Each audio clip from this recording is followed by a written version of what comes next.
projects, flood control project. Flood control projects.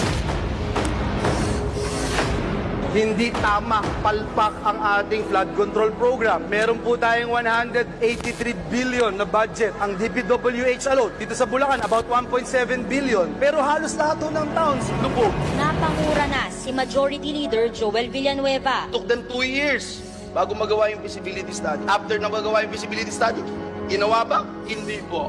Ngayon ba ginagawa? Hindi din. Di na sila umaasa na may gagawin pa gobyerno. Lokal man, national man. It's the same thing over and over. It's just worsen. Aabutin po ito ng 1.44 billion kada araw. Yan po ang ginagastos ng ating gobyerno para tugunan ang problema ng pagbaha. At wala po tayong klarong solusyon o master plan, mananatili po itong anlibaha. I'm calling Malacanang also kung gaano tayo kaseryoso dun sa POG. Maging seryoso naman po tayo dito.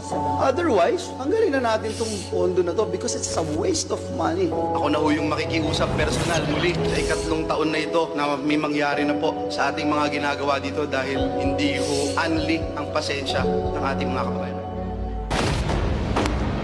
I'd like to personally thank Senator Joel, because the fact is, in 2023, when this was not yet a thing or hot, he was already calling this out. Senator Joel has been consistent in at least two things, Your Honor. And the first is he is advocating for genuine flood control projects in his province of Bulacan. Matagal na niyang binabanggit ito.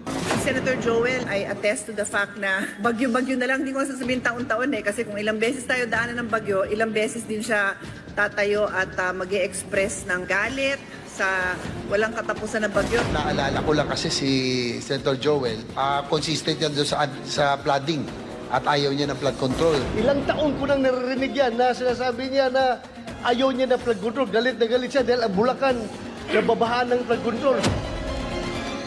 I know na si Brother Joel, 2016 pa lang, 2017, when I left the Senate to go to the DFA, speech na ng speech to tungkol sa flood control.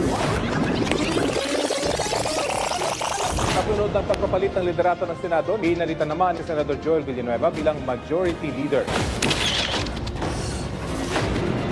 Meron po palang isang congressman, nakausap yung abogado, kailangan meron kayong matukoy na senador sapagkat makokontempt kayo.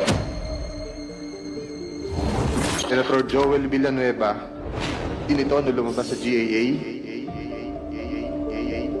Chairman, ito yung 2023. Pwede ho ba ibigay natin kay Bryce ngayon, Sir Chairman? Hanapin niya po dito yung sinasabi niya doon sa House na nandito yung binabanggit niya na may flood control project si Joel Villanueva. Honor, hindi po siya sa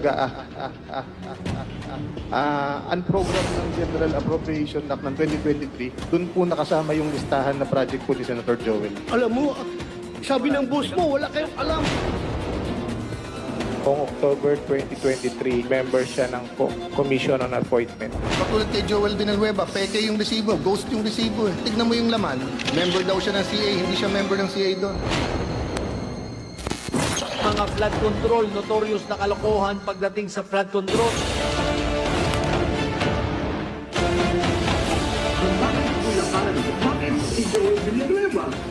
Bakit laban?